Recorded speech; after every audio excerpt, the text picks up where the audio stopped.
না না না না না না না।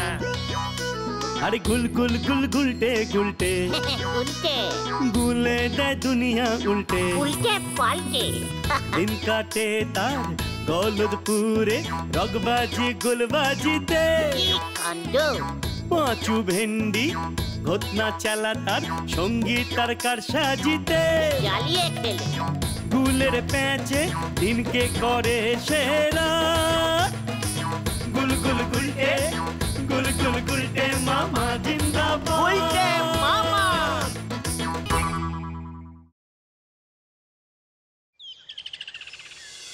ও গুলটে মামা, গুলটে মামা, তুমি কি ভাবছো গো?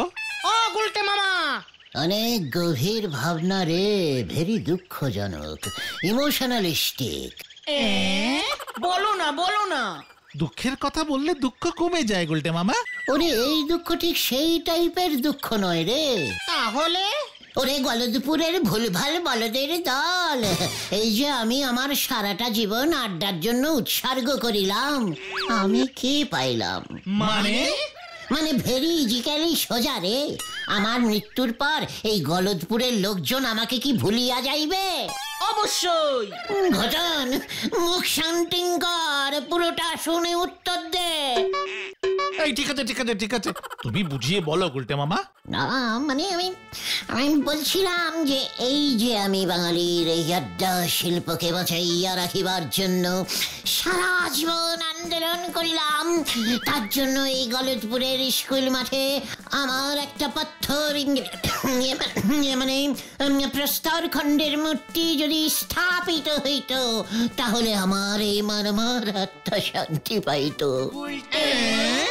তোমার স্ট্যাচু বসাতে চাইছে স্কুল মাঠে? আরে হ্যাঁ রে হ্যাঁ, বিশাল আকার এক মূর্তি, গলায় ঝুলিবে মল্ল মানে মালা। কাকে করবে পার্টি?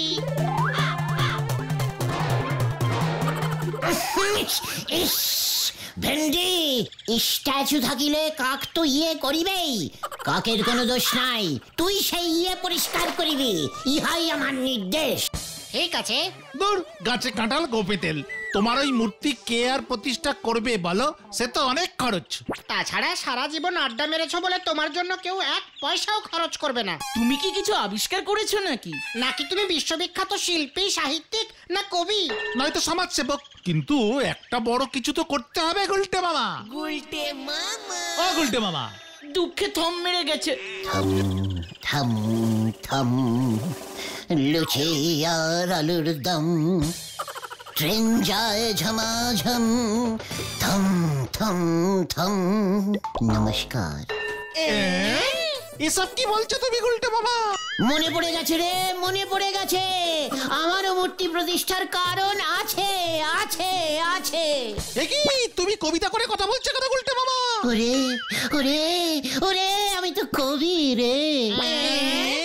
হ্যাঁ রে গলদপুরের বেরসিক বলদের দল, আমি কবি। তোরা কি আমার শিষ্য হবি? আলবাত, তবে ব্যাপারটা একটু খোলসা করে বলো না গুলটে মামা। হ্যাঁ হ্যাঁ, তুমি আবার কবি হলে কবে থেকে? সে অনেক অনেক আগে থেকে, অনেক দিনের কথা। আমি তখন থাকিতাম বুড়ো কাসুন্দিপুর নামক এক রাজ্যে। সারাটা দিন একটি বটের গাছের নিচে বসিয়া বলে যাকে বলে কবিতা লিখিতাম। উল্টে মামা। উল্টে মামা। ওই যে আকাশ শুধু নীল নীল, তার মধ্যে ভেসে বেড়ায় শুধু কালো কালো চিল, বলদ ভেন্ডি পুকুরে ছুড়িতেছে ঢিল ঢিল। এমন সময় সেখান দিয়া যাইতেছিলেন সেই রাজ্যের রাজা, উনি আমার কবিতা শুনিলেন। বাবা, কি সুন্দর কবিতা! কে তুমি কবি? কি নাম তোমার? আগে আমি হইলাম শ্রীমান শ্রীযুক্ত কবি গুলমিকি। ঠিক আছে, আজ থেকে তুমি হইলে আমার সভা কবি। তারপর আমার স্থান হইল বটগাছতলা টু রাজপ্রাসাদ। সারাদিন আমি কবিতা রচনা করিতাম আর রাজামশাইকে শোনাইতাম। এসেছে শরৎ হিমের পরশ, লেগেছে হাওয়ার পরে। এই কবি, কবিতাটা কোথাও শুনেছি বলে মনে হচ্ছে না। ইয়ে, মানে না, মানে হ্যাঁ স্যার, মানে রাজামশাই, অন্য একটা বলছি যজ্ঞে। কি সুন্দর, কি সুন্দর, কি সুন্দর। কি সুন্দর সেটা বলবে তো। বলছি ইয়ে মানে আপনার ওই দাড়ি। কি? হ্যাঁ রাজামশাই, আপনার দাড়ি কি সুন্দর, কি সুন্দর।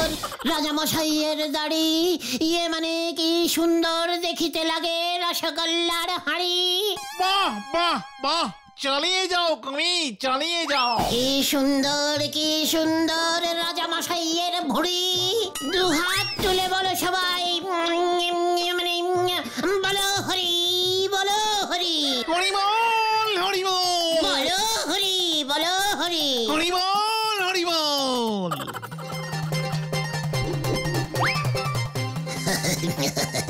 ঠিক আছে, ঠিক আছে।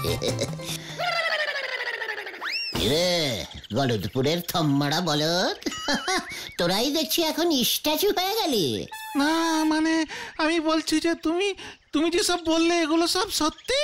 কবির কল্পনা রে, কবিরাজে সব কল্পনায় আলপনা দেয়। আমার ভিতরে গুলমিকি কবি আবার জাগিয়া উঠিয়াছে। আমি কবিতা লিখিয়াই বিখ্যাত হইব, তখন দেখবে আমাকে সবাই বিশ্বকবি, না থাক, মানে বিশ্বকবি তো আছেই, তাহলে আমি হইব ইয়ে মানে আমি হইব সৌরজাগতিক কবি শ্রীমান গুলমিকি। জয় গুলটে মামা কি জয়। কিন্তু এমনি এমনি তো তোমার স্ট্যাচু তৈরি হবে না, তোমাকে তো এই গলতপুরের সবাইকে জানাতে হবে যে তুমি একজন কবি। ঠিক, তবে গলতপুরের সবাইকে জানানোর থেকে নরাকে জানাতে পারলেই অনেকটা কাজ হয়ে যাবে, বুঝেছিস? ওর দোকানে আমার মতো কবি যদি এক কাপ চা খায় না, তখন দেখবি ও জনে জনে বলে বেড়াবে আমার কথা। চলে আয় আমার সঙ্গে।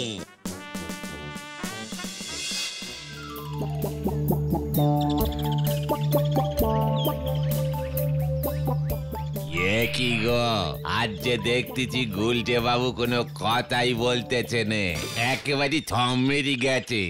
ও গুলটে মামা, আবার থম বলেছে। শুরু করো, শুরু করো। থম থম থম, নরা চায় চিনি দিবি কম কম কম। হরি বল, হরি বল। গুলটে বাবু যে কবিতা করে চা চাইতেছে গো। গুলটে মামা তো একজন বিশ্ববিখ্যাত কবি নরদা। হ্যাঁ, গুলটে বাবু এমন থম মারা কবি আবার কবে ঠিকই হলো গো?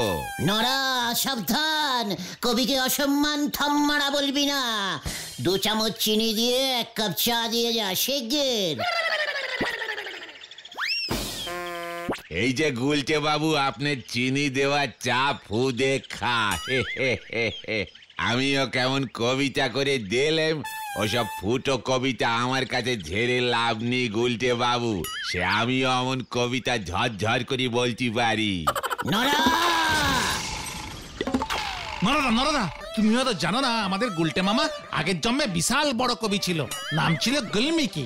এই জন্মে কবি গুলমিকি হয়েছে গুলটে, তার কবিতাও গেছে উল্টে। আমিও মনে হয় আগের জন্মে কবি ছিলাম গো পাঁচু ভাইপো। পাঁচু, পাঁচু, নরাকে বলে দে এই গলতপুরে একজনই কবি ছিল, আছে এবং থাকবে, সে হলো এই গুলটে অর্থাৎ গুলমিকি। তালি পরে আমিও আপনারে চা দেব নে, আর কবি বলেও মানব নে। সহ্য হচ্ছে না। পাঁচু, চলে আয় তোরা। গুলটে মামা।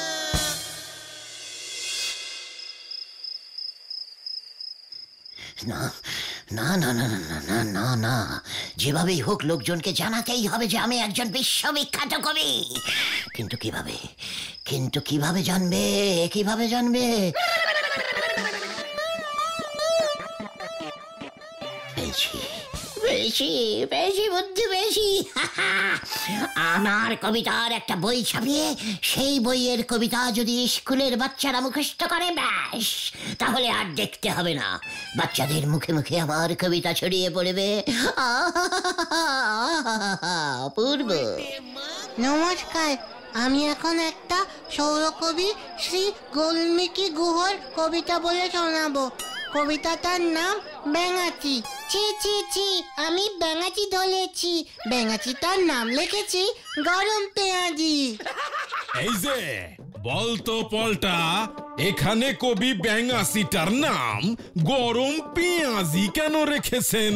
আসলে কবি পেঁয়াজি খেতে ভালোবাসেন তো, তাই কবিতাটি লিখতে লিখতে পেঁয়াজির কথা মনে এসে গেছিল। ওরে উজবুক না রে, এখানে কবি গরম পেঁয়াজি বলতে সমগ্র বিশ্ব ব্রহ্মাণ্ডকে বোঝাইয়াছেন।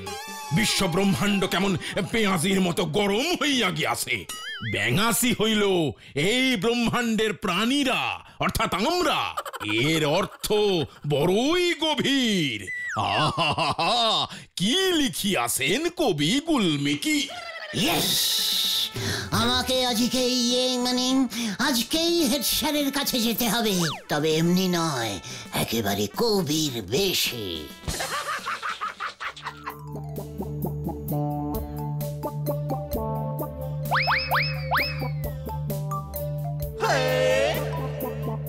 আসতে পারি স্যার? ভিতরে আসুন।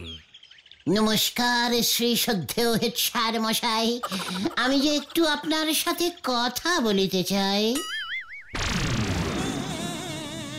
আরে উজবুকের দল, বড় উজবুকটা আবার এমন পোশাক পরেছে কেন? কি ব্যাপার, যাত্রা দলে নাম লিখেছো নাকি? না না না না না না না, আগে না স্যার, আমি তো এখন কবি। কি কবি তুই? ওই তুই বের হবি নাকি? একই উত্তেজনা নয়, বড় ভয় হয়। স্যার, আমার কথাটি শুনুন, দয়া করে আমাকে আপনি চিনুন। তোকে আবার চেনার কি আছে রে উজবুক? গলতপুরের তুই বড় উজবুক গুলটে। ওই রকম সং সাজলে কি ভেবেছিস আমি তোরে চিনতে পারবো না? আমারে বিরক্ত করতে স্কুল পর্যন্ত এসে গেছিস, এত বড় সাহস তোদের? না স্যার, ভুল বুঝবেন না, এই জন্মে আমি গুলটে, কিন্তু আগের জন্মে তো আমি ছিলাম কবি গুলমিকি। আমার লেখা পুরনো কবিতাগুলো সব মনে পড়ে গেছে স্যার, তাই স্যার আমি আপনার কাছে এসেছি। বুড়ো কাসুন্দিপুর রাজ্যের রাজার সভাকবি ছিলাম আমি, ওই সময় অনেক কবিতা লিখেছিলাম। ওইগুলো যদি এই জন্মে বই করে ছাপিয়ে বার করে স্কুলের ছেলেপুলেদের পড়তে দেন, ওরা খুব উপকৃত হইত স্যার। কি আমার সঙ্গে মশকরা করার আর জায়গা পাও না উজবুক মরকট? তুমি আগের জন্মে গুলমিকি কবি ছিলে, হত সারা কয়ের পিঠে খ লিখতে পারে না, আর তোমার বই আমি ছাপাবো। এ মা, কেন পারি তো। কয়ের পিঠে খ, নীল ডাউন হা হা হা, প ফ ভ। হত সারা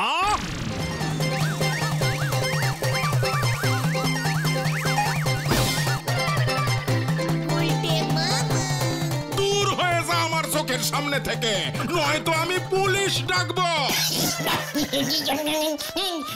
কি আবার পুলিশ কেন? রাগ করবেন না স্যার, আমি যাচ্ছি স্যার, আমার ফলসদারিটা দিয়ে দিন স্যার, হারালে পুরো দাম দিয়ে দিতে হবে। এই নে হত সারা। একই কাণ্ড, সব হলো লন্ড ভন্ড, মাথায় উঠেছে দাড়ি, চল রে তাড়াতাড়ি। উল্টে মামা। স্যার কেমন দিল? দাঁড়া!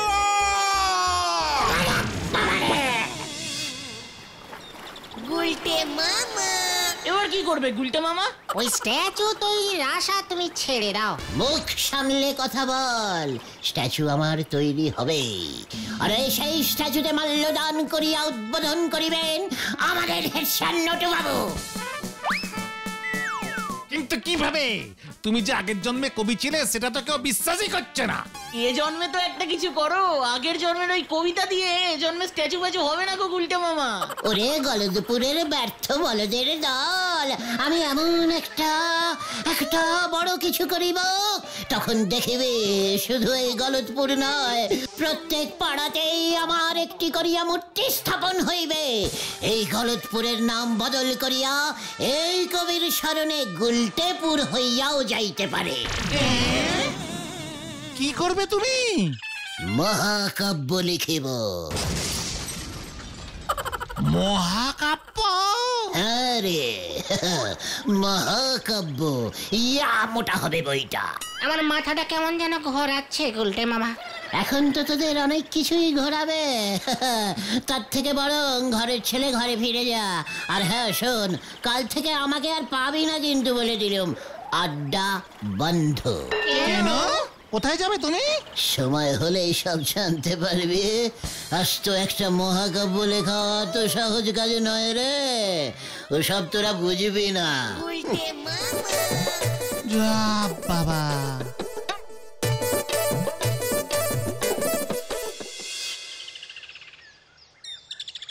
আড্ডায় গুলটে মামা অনুপস্থিত, এটা ভাবাই যাচ্ছে না। ঘটন তো গেছে, একটু পরেই ব্যাপারটা বোঝা যাবে। এই গুলটে মামা যদি সত্যি সত্যি আড্ডা বন্ধ করে দেয় না, তাহলে আমাদের অবস্থা কি হবে রে? সর্বনাশ হয়ে গেছে রে, সর্বনাশ, সর্বনাশ হয়ে গেছে। কি হয়েছে? গুলটে মামা বনবাসী হয়ে গেছে। পিসিমা খুব কাঁদছে। মহাকাব্য লিখতে গেলে নাকি জঙ্গলে গিয়ে লিখতে হয়। লিখতে লিখতে ওর নাকি বড় বড় দাড়ি গোপ গজিয়ে যাবে। বাড়িতে বসেই তো লিখতে পারতো। না রে না, বাড়িতে বসে লিখলে আমি নাকি বারবার ওকে ওর দাড়ি গোপ কাটতে বলতুম। ওরে ওরে তোরা গুলটাকে ফিরিয়ে নিয়ে আয় রে, ওকে ফিরিয়ে নিয়ে আয়। ঠিক আছে ঠিক আছে, তুমি কেঁদো না পিসিমা, আমরা দেখছি কি করা যায়। জঙ্গল মানে তো আমাদের নদীর ওপারে তেলাকুচুর জঙ্গল। হ্যাঁ চল তো আমরাও যাই। হ্যাঁ হ্যাঁ, চল চল চল।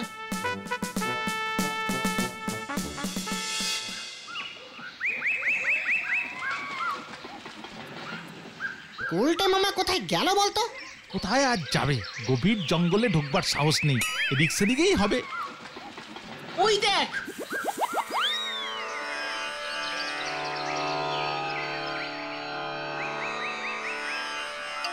আরে গুলটে মামা গো, ও গুলটে মামা, গুলটে মামা গো, ও গুলটে মামা। গুলমিকে মামা বল, আজ থেকে আমি হলুম ঋষি গুলমিকে। পিসিমা খুব কাঁদছে, বাড়ি চলো। আরে বাড়িতে বসে মহাকাব্য রচনা করবে তুমি? কভি নহি, একদম নয়। ইতিহাস বইতে লেখা রহিবে এই টালাকুচোর তপবনে ঋষি গুলিমিকি মহাকাব্য লিখিয়াছেন। তোরা পারলে আমার দাড়ি গোঁপওয়ালা একখানা ছবি তুলে রাখিস, ইতিহাস বইতে ছাপাতে হইবে তো। কিন্তু তুমি এই জঙ্গলে কতদিন থাকিবে? মানে থাকবে 50, 60, 80, তার থেকেও বেশি বছর লাগিতে পারে। কি নিয়ে তুমি মহাকাব্য লিখবে? গল্পটা কিসের হবে? ভূতের? ঘটন, মহাকাব্যে ভূত আনিয়া ফেলিয়াছ, ফাজিল বালক। ঠিক আছে ঠিক আছে ঠিক আছে, সবই তো বুঝলাম, কিন্তু এত বছর ধরে লিখবে তুমি, এর জন্য তো প্রচুর পৃষ্ঠা চাই, কাগজ চাই, কালি চাই, কলম চাই, এসব চাই গুলটে মামা। তোরা সাপ্লাই দেবে? রোজ এসে আমাকে এক দৃষ্টে কাগজ আর এক দোয়াত কালি দিয়ে যাবে, ইহাই আমার নির্দেশ। মহাকাব্যের শেষ পাতায় এর জন্য তোদের নাম আমি পদবিশুদ্ধ লিখিয়া যাইব, আমার সঙ্গে সঙ্গে তোরাও অমর হইয়া যাইবে। কিন্তু এত কালি আর পৃষ্ঠার যোগান দিতে দিতে তার আগেই তো আমরা মরে যাব গুলটে, মানে গুলমিকি বাবা। মরিয়া গেলে বইতে তোদের নাম উঠিবে না? সে না হয় বুঝলাম, কিন্তু তুমি খাবে কি? মুনি রাজা খায় ফল মূল লতা পাতা, মানে শাক পাতা, পুরো নিরামিষ। রাতেও বাড়ি ফিরবে না? কে রে? মুনিদের লাইফ সম্পর্কে ঘটনাটা দেখছি কোনো কিচ্ছু জানা নেই। তোরা এখন এখান থেকে দূর হয়ে যা, আমার চোখের সামনে থেকে দূর হয়ে যা। এবার আমি ধ্যানে বসলো। গুলটে মামা, ও গুলটে মামা। গুলমিকি বাবা, ও গুলমিকি বাবা। এখানে থেকে বোধহয় লাভ হবে না, চল দেখি কি করা যায়।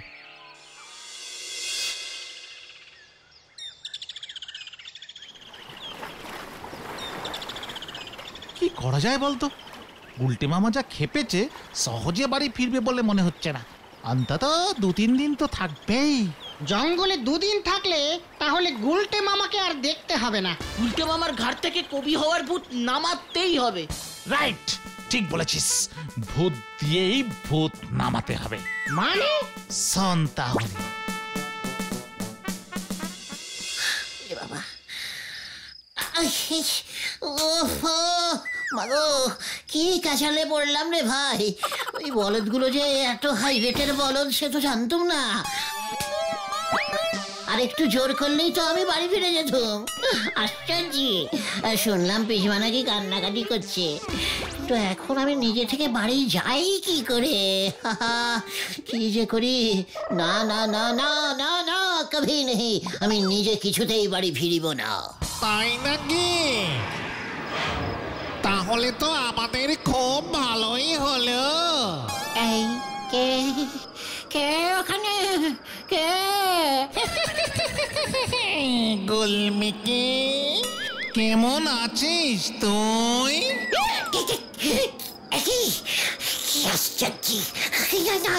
আপনি কে? আমি তো আগের জন্মে ছিলাম বুড়ো কাসন্দীপুরের রাজ্যের রাজা, আর এই জন্মে আমি ভূত। তুই ছিলি আমার সভাকবি, মনে পড়েছে গুলমিকি? এই না তো, কই আমি তো আগের জন্মে কিছুই ছিলাম না। মানে আমি তো ঘোড়া ছিলাম মনে হয়। ভুলে গেছি। আমায় ছেড়ে দাও, আমাকে ছেড়ে দাও। না, তোকে আমি নিয়ে যাব। মহাকাব্য লিখবি তুই। আমাকে ছেড়ে দাও, আমি আর মহাকাব্য লিখিব না। আমি বাড়ি যাইব। আমি বাড়ি বাড়ি।